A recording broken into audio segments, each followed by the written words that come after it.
The frost was still thick on the top rail of the paddock when I heard the crunch of gravel at the end of my driveway. I had a pair of heavy fencing pliers in my right hand and a snapped high-tensile wire pulled tight against my boot. The wire had broken sometime before dawn, probably when the north wind drove a fallen limb through the lower pasture. The horses stood quiet beyond the fence, their breath rising in pale clouds against the gold edge of sunrise. I locked the wire into the tensioner, cranked the handle until the line hummed, and looked toward the main road. A woman stood beside my mailbox with a brown leather suitcase in one hand and a manila folder pressed against her side. For a second, I thought the sunrise had made a mistake. No one came to Parker Ranch at that hour unless they needed hay, a vet, or help pulling a truck out of a ditch. She wore a light floral dress under a worn cardigan, with a denim jacket folded over her arm and mud already darkening the hem. Her hair was pinned back in a loose knot, the kind made quickly in a rearview mirror after a long night of driving. She did not wave. She did not step forward. She just stood there, watching me fix a fence like she had rehearsed the walk to my porch a dozen times and lost courage at the last 20 yards. I wiped grease from my palms onto my jeans and crossed the frozen yard. The closer I got, the more details came into focus. The shadows under her eyes, the white line of her knuckles around the suitcase handle, the county seal stamped on the top page inside the folder. Nora Bailey, I said. She looked surprised that I knew her, but everyone in our county knew the Baileys, even if most of them only knew the shape of their land on a map.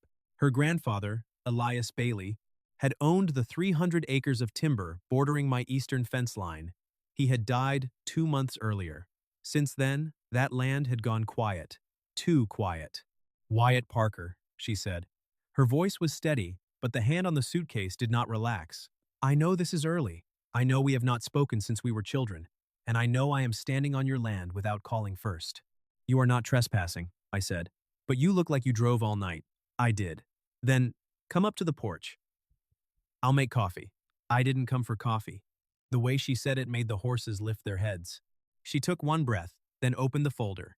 My stepbrother Richard Vance filed a motion yesterday at 4 p.m. He is claiming my grandfather's estate is abandoned and unmanageable. He has a developer ready to buy the timber, clear it, and build a subdivision. I looked past her, toward the eastern ridge where the Bailey trees stood black against the sunrise. If that timber came down, the runoff would tear straight through my lower pasture. The spring that watered my horses sat below that ridge. Mud, chemicals, roadwork, and drainage cuts would do more than damage my land. They would end the ranch. Nora turned the top page toward me. The trust gives me one way to stop him before Monday. I have to file permanent residency on the Bailey estate, confirm active stewardship, and show an established marital household tied to the land. She swallowed once, not dramatically, like she refused to let the words defeat her. I have the original maps. I have proof Richard is coming for your water rights next. I do not have a husband. She looked at the broken wire behind me, then back at my face. So I came to your farm at sunrise to ask if you needed a wife. The sentence hung in the cold air between us. I did not laugh. Some questions are too desperate to be absurd. I took the folder, not the suitcase. That mattered. A man could take a woman's burden too quickly and call it kindness when it was really control. Before I answer, I said, you need to hear 3 things. If I say no, you can still come inside, warm up, and show me those water rights maps. If I say yes, we file separate property terms before any certificate. No land trade. No private obligation. No pretending this is anything except a legal shield until both of us choose otherwise. Nora's eyes changed. Not relief exactly. Permission to breathe. You would still look at the maps if you say no? Yes. Why? Why? Because if Richard takes your timber, he comes for my spring next. She looked toward my barn. He already has. My hand tightened around the folder. Nora pulled out a second page. It was a copy of a boundary challenge filed with the county clerk. Richard claimed the 1,982 property line had been drawn incorrectly and that my main barn and the natural spring behind it sat partly on Bailey land. I read it twice. Then I looked at her suitcase. What's in there? Property maps. Tax receipts. My grandfather's correspondence. The trust. Everything I could take before Richard changed the locks. The sunrise warmed the frost on the fence, turning it to water 1 drop at a time. Come inside, I said. We have a lot of paperwork to read. The kitchen of the main house was exactly as my father had left it. Plain oak table, cast iron stove, coffee tin on the counter, mudroom hooks crowded with old coats, halters, lead ropes, and one cracked leather bridle I kept meaning to repair. It was not a house designed for guests. It was a house that had slowly become a place where one man slept between chores. I set Nora's suitcase beside the mudroom bench and put the folder on the table. She stayed standing until I pointed to a chair. "You can sit. I do not want to take up space. You already drove all night carrying county records in a suitcase. Sit before you fall over." The chair scraped against the floor. I filled the percolator and lit the stove. While the coffee heated, Nora opened the folder with the controlled precision of someone who had once made a living rescuing old records from bad filing rooms. "Section 4, she said, sliding the trust toward me. "My grandfather wanted the land preserved intact. If I am a resident steward in an established marital household, the estate bypasses liquidation. If not, the executor can sell timber and acreage to settle taxes. Richard is executor. Yes, temporarily, until I satisfy the trust. And the deadline? Monday morning. Once his liquidation motion processes, he can sign the timber option." I read the page. The language was old-fashioned, stubborn, and dangerous. Why marriage? Number after one marriage. "My grandfather trusted institutions too much," Nora said. "He thought marriage proved roots. He never imagined Richard would use the clause like a knife." The coffee began to knock softly inside the percolator. I turned to the boundary claim. "This survey Richard filed is uncertified. Yes, but if he gets control of the Bailey estate, he can use executor authority to demand county review and tie you up in civil court until you cannot afford to fight." I looked toward the kitchen window, where the barn roof glowed in the early light. My father had built that barn with his brothers. I had repaired every beam twice. There were horses in those stalls who trusted the sound of my boots. Richard had aimed at Nora first, but the bullet had my name on it too. "We need a lawyer before the courthouse," I said. Nora blinked. "I thought you would just say yes or no." "I am a rancher, not a fool. A marriage certificate without separate terms makes a mess. We need a written agreement. Your land stays yours, mine stays mine. No claim on each other's accounts, separate rooms, no private obligation, and an exit path once the trust is locked." She looked down at her hands. "I did not come here to trap you." "I know. Then why are you being so careful?" "Because careful is how two desperate people avoid becoming another problem." The corner of her mouth moved, almost a smile. "I know a county attorney who owes my grandfather a favor," she said. "She retired, but she still reviews land documents. Call her." Nora took out her phone. Before she could dial, a diesel engine roared across the eastern ridge. My chair scraped back. I went to the window and pushed the curtain aside. A yellow excavator crested the hill on the Bailey side, crawling toward the old wire fence that marked our boundary. The logo on the door belonged to Richard's construction company. Nora stood behind me. "He is starting early. He has no permit. He does not care." I grabbed my canvas coat and gloves from the mudroom. Nora moved toward the door. I looked at her dress, her thin shoes, and the frost still on the ground. "If you are coming, you wear boots. I am coming." I pulled my late mother's muck boots from the closet and set them by the bench with a pair of thick wool socks. "They will be too big. I will manage." "I know," I said. "Put them on anyway." We drove my old Ford up the dirt incline, tires slipping over frozen mud. By the time we reached the ridge, the excavator had already knocked down 2 fence posts. Barbed wire lay tangled under one metal track. Richard Vance stood beside the cab in a clean waterproof jacket and polished boots that had never done a day's work. He looked like a man who considered mud an inconvenience hired people should handle. "Wyatt," he called, smiling like we had met for breakfast. "Didn't expect you this early." "It is my fence."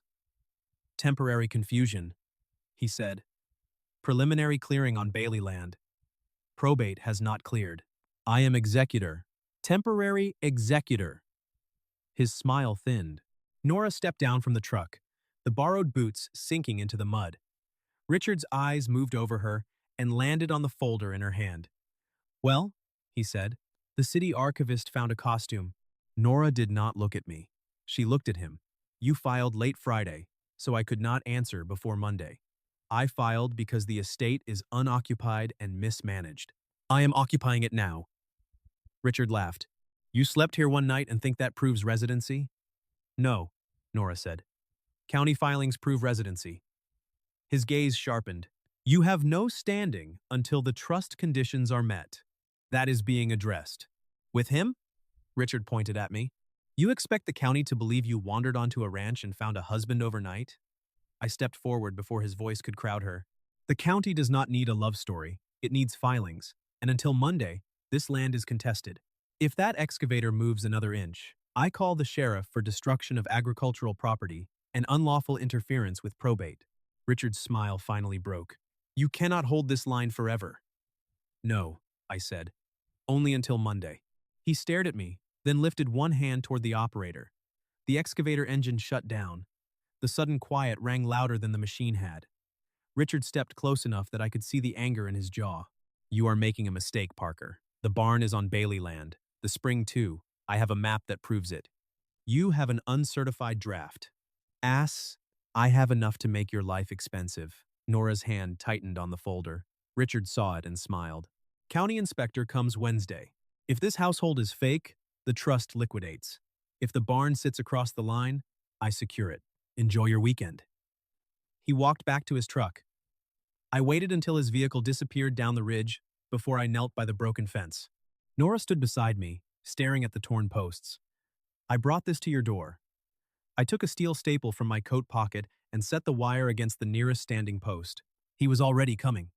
The staple cracked under the blunt end of my pliers. Once. Twice. The wire held. I stood and looked toward the timber. Now we make sure he leaves with nothing.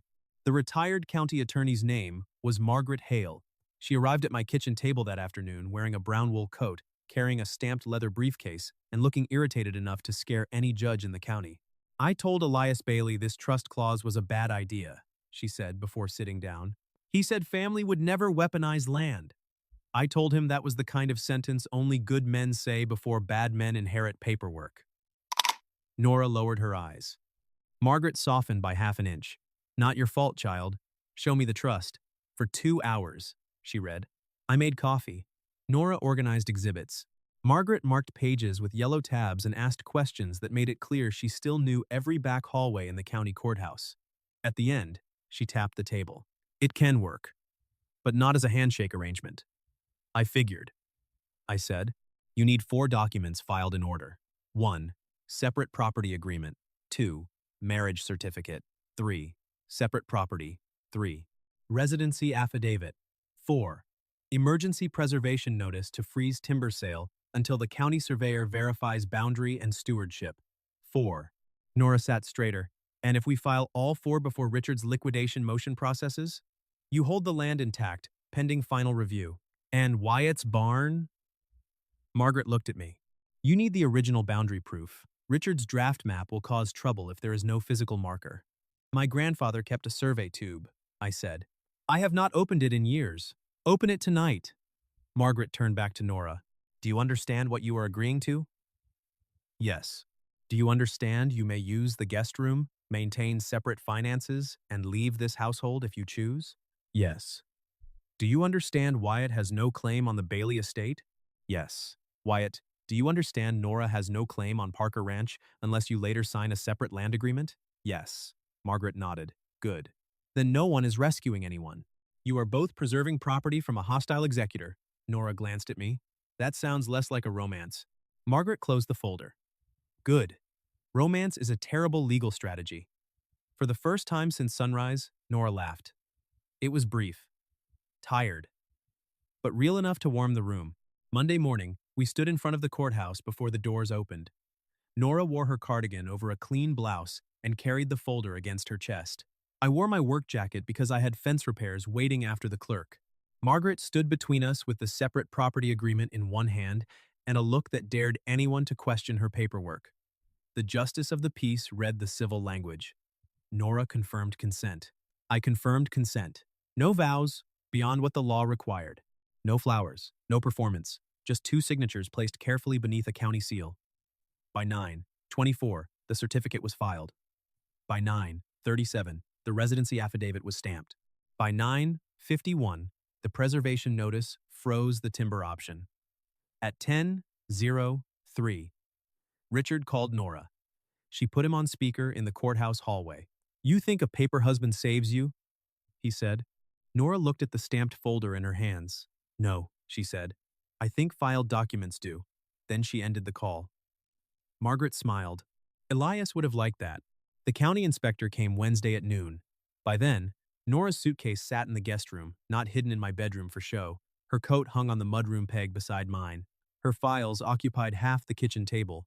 Her coffee mug sat on the second shelf because she said the first shelf made it too easy for me to live like no one else existed. She had also reorganized my ranch ledgers without asking. I wanted to be irritated.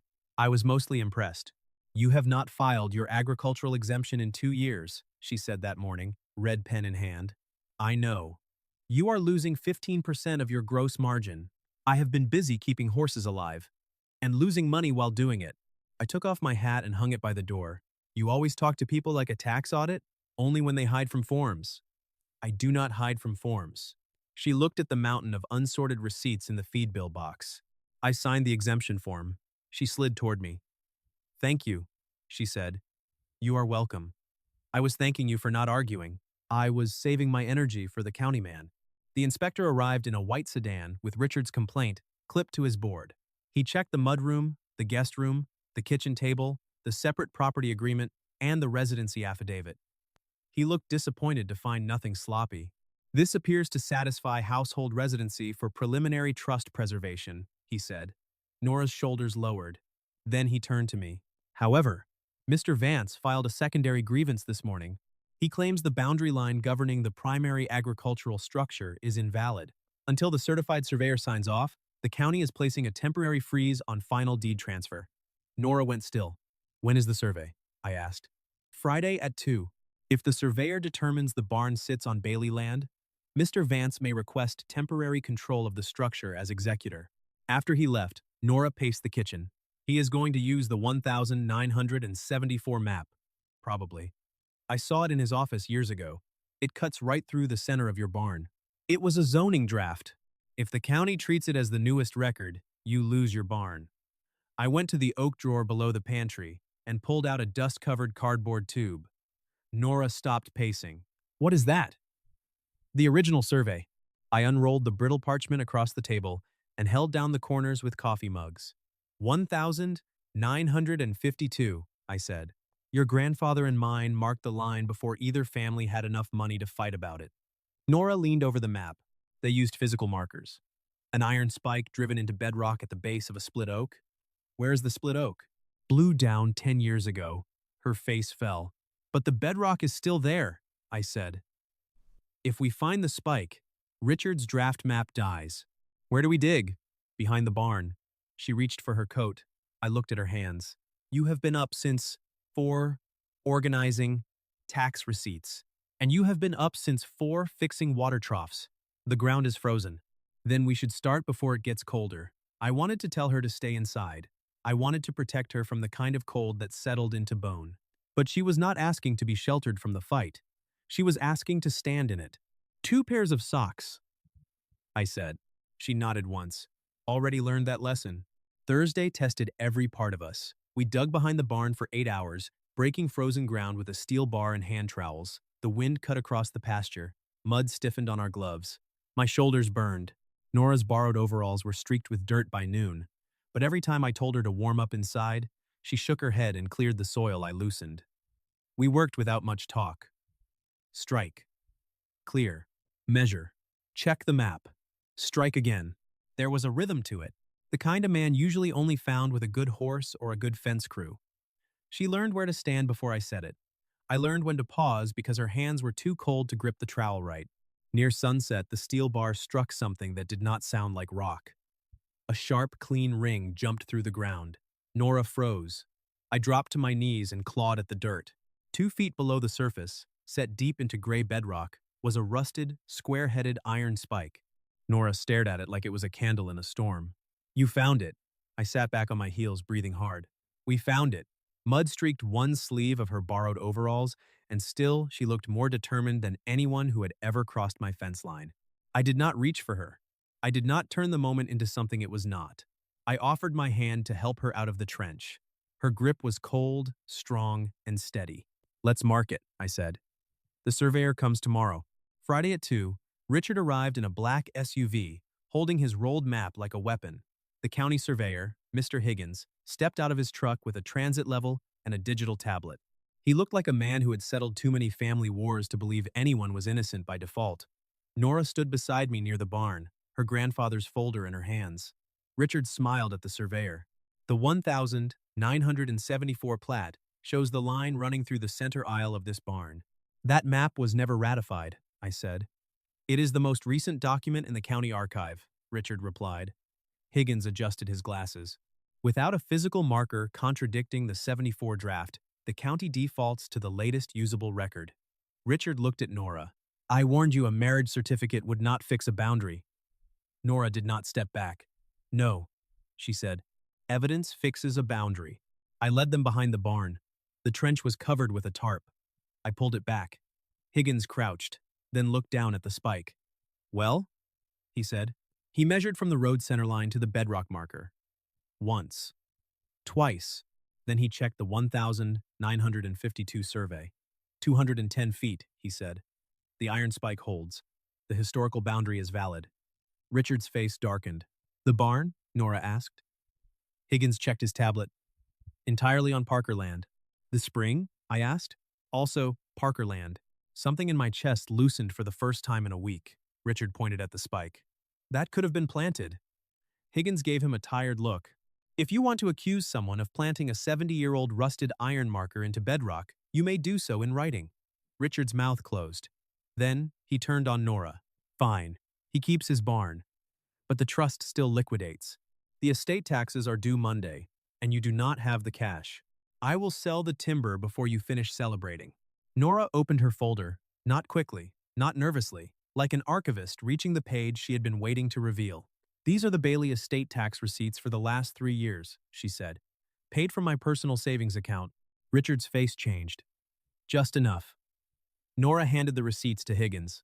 Richard told the family the estate was operating at a loss, but he leased timber access twice, kept the proceeds off the estate ledger, and let me pay the taxes from the city because he thought I was too ashamed to admit it.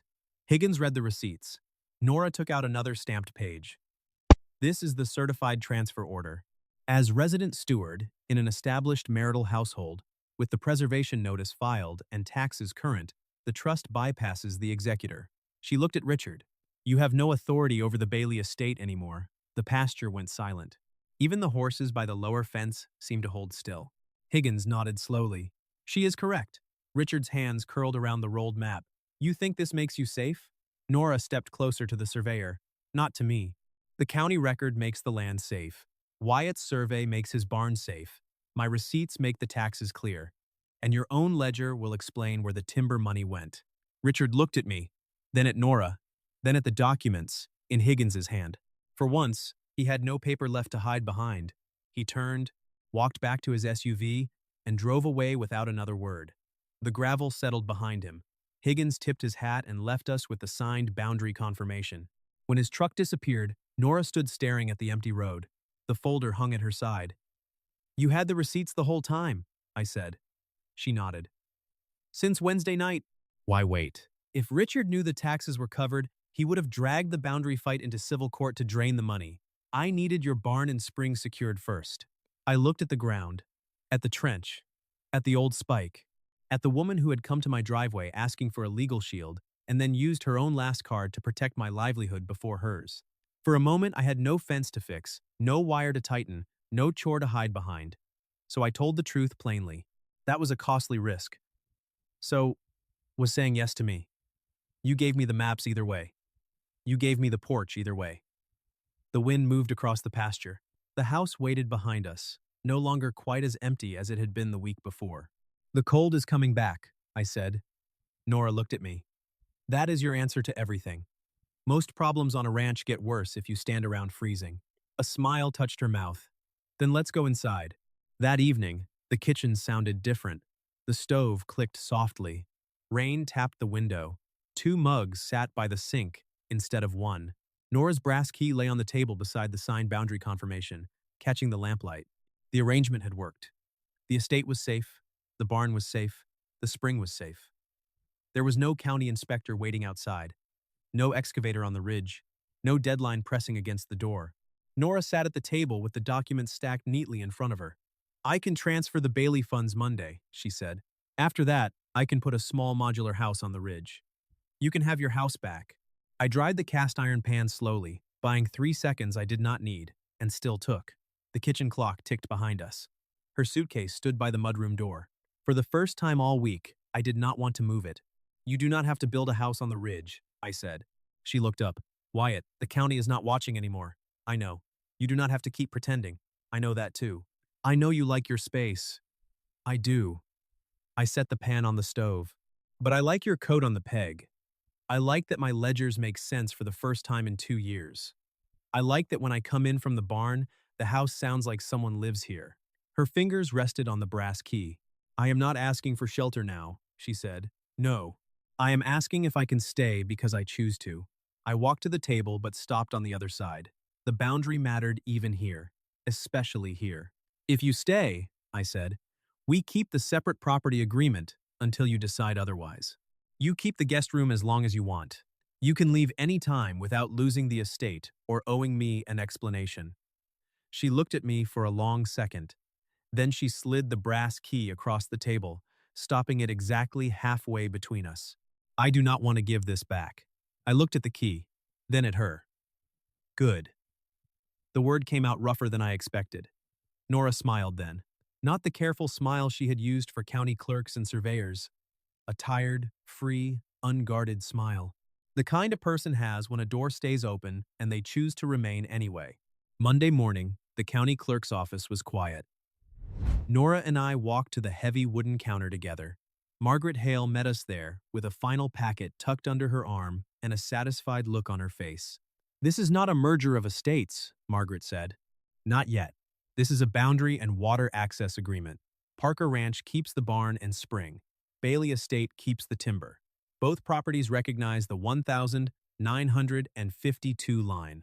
Mutual easement protection. No exit trap." "Romantic," Nora said. "Legally romantic," Margaret replied. I signed first. Wyatt Parker. Nora took the pen.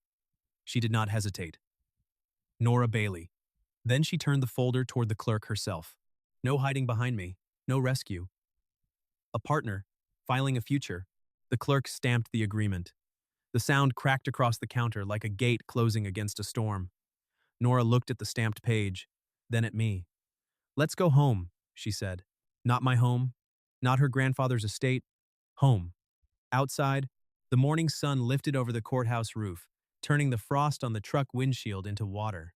8 weeks later, the Bailey timber still stood. Richard was under investigation for misused lease funds.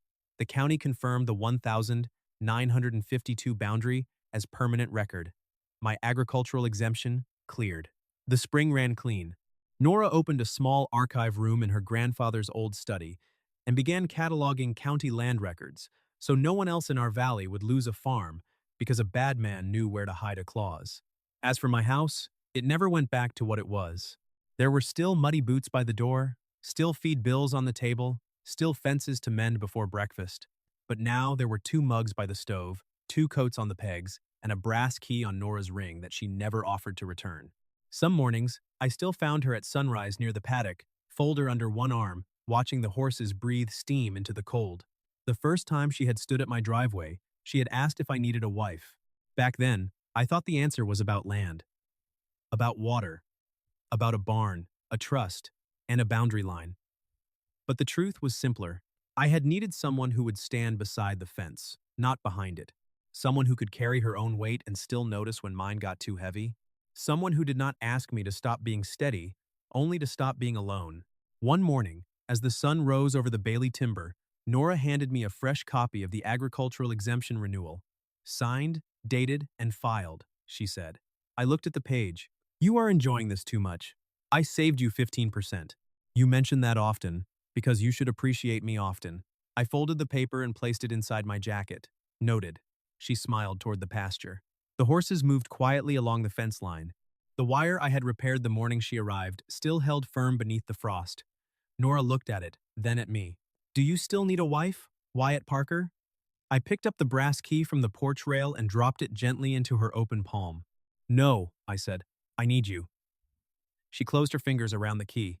The sunrise broke over the ridge, lighting the old barn, the spring pasture, and the road that had brought her to my gate.